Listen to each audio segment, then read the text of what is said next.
All right, let's get into it. Racket number one, it created an absolute storm. A storm? A storm. I was going to use the real, You the think word it was before a storm? Not a felt real like storm. a storm? I feel like it was just like a little drizzle. I feel like it was drizzling. I felt like I made one of my Compass friends a little hurt on the inside. Wait, where does he? Is he in San Diego? He's in San Diego. Like, we should go there. Yeah.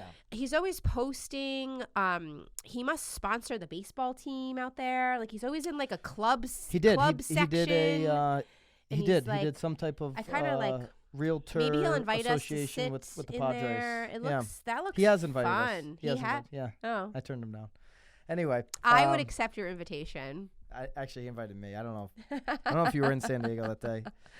Anyway, no, I love the dude. I've actually had him on my podcast a couple of times. Yeah. Jason Cassidy from Compass. So if you follow me on Instagram, you might have saw this. So this is a lot about me right now. It's always about my you, Byron. podcast, It's always my about you. vlog, my Instagram, which is at Byron Lazine. And if you were following the story over the weekend, I posted an Inman article. Patrick Kearns wrote the article. It was October 9th. We're going to link it up on YouTube as we always do.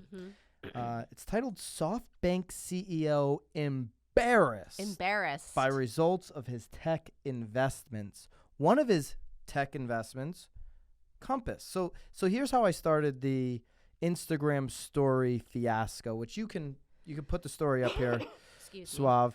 And I circled that headline, and I wrote, "Good thing Compass isn't a tech company." And I wrote, "Okay, I'm just kidding, Compass friends. Jason Cassidy, not kidding to you, though." And so... Oh, so you called him out. So I called him out on that. I instigated it. That's true. Oh, okay. I tagged him on it. So you turned it into something about yourself. Myself? Yeah. No. It's all Yeah, you about did. Compass. Well, you called him out. Called him out. You wanted him to say something. But I called him out because a couple weeks prior, if you remember, in episode 91 maybe, somewhere in there. Sorry.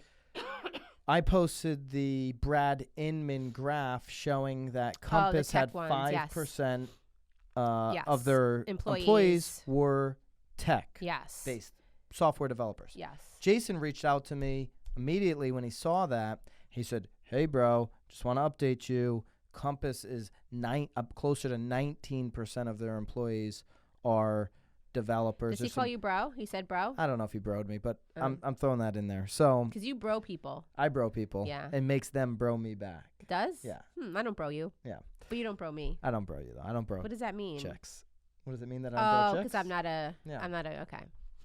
Okay. So anyways, he wanted to clear that up. I would argue that 19% of your employees being developers and tech people still doesn't make you a tech company. Okay. Like, I don't know. There's not a true definition to it, obviously, but I think a tech company would have more than 19%.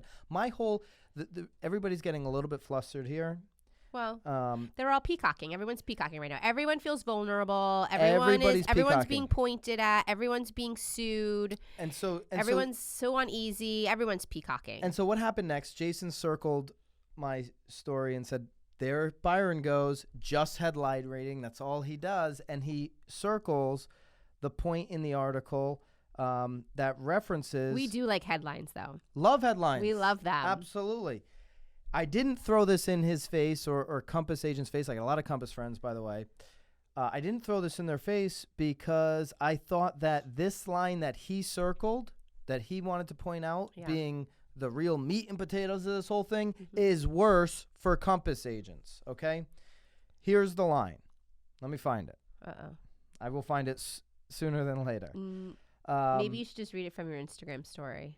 I could read it from my Instagram story. That would make a lot more sense because it's all timestamped there. Well, it was talking about being on the path. It was that Compass has a path. So Compass now has a path. I feel like it was only a few paragraphs under the headline, though. So I think you're... Yeah, I'm at the top. It's a very short article. They now have a path to profitability, okay? I'll get you the exact thing here so we can... Okay. Right there.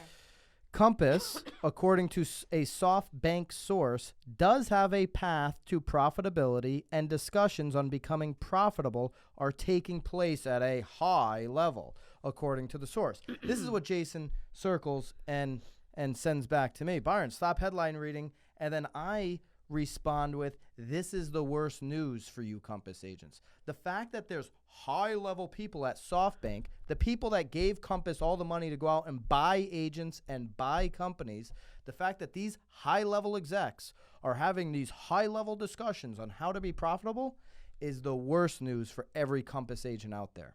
Growth will stop if they're having these types of discussions. They're already acting like a public company and talking about profitability. The reason Compass has been able to grow like wildfire is because they have recklessly been spending. And that's a good thing if growth is important. Now, if I'm a Compass agent that's already in, maybe I don't care about growth. Yep. Maybe my market has been bought up and we're at 73% market share. Yep. And maybe that's San Diego. I don't know the case for San Diego for Jason, but maybe I'm good. And I love the brand, and I love what it's giving to my clients. Jason shared some stuff with me, some badass stuff. Their concierge program, which is a service, Jason, nothing proprietary, by the way. So, but maybe I love it so much, and it is exactly what I need for my business, right? So that's good for you. Don't worry about the rest of Compass growth, but also don't get tricked about what's happening here. They are a typical brokerage. You can call them Sotheby's 2.0. You can call them Sotheby's without the legacy. You can call them whatever you want. They're a typical brokerage, and I'll clump every brokerage into the same pot. You better figure out how to be different, how to be truly a brand or a tech company, because Zillow's coming for your lunch. I say it every single week, and Compass is the same example. They haven't shown me the ability to be a tech company. I don't believe they're a tech company. I believe they're a brokerage. I believe that they are a very nice brand that is being built up very quickly, that is a competitor to a Sotheby's, a Douglas Elliman, a Coldwell Banker, those types of brands, right? And if you're comfortable working under that brokerage as an agent or a team, and it speaks to your individual brand, I applaud you for that. I want you to do more of that. But when we're just talking about where Compass is and these conversations around, Mr. San here, the SoftBank CEO, this is the reality of where they're at, of overspending. Right? You can just look at some of their other companies and kind of follow the trends. And we talked about it with WeWork and some of the issues that they're having. They're not in the business of losing all their billions and billions that they put into this fund. Right. They're in the business of getting a profit on it. And they will.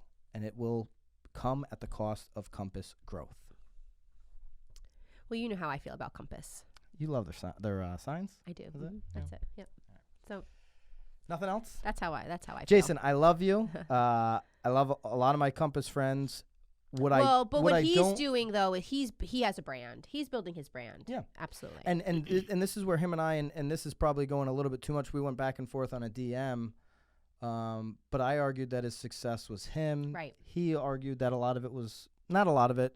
But he argued that give him the platform. Give him the platform, I'm sure. Certain pitches that he's gotten were more so, he thought, Compass, and I thought it was short selling himself. I thought if he was with Sotheby's and made the same pitch, he wins. He brought up that Compass concierge platform as being a big thing that has won him business. Right. I mean, whatever is working for you and that you're able to feel comfortable with and utilize and use to your benefit, you're all winning. And if you can sell the leverage as an agent or a team that Compass is giving you, or that any brokerage is giving you to your advantage, absolutely do it.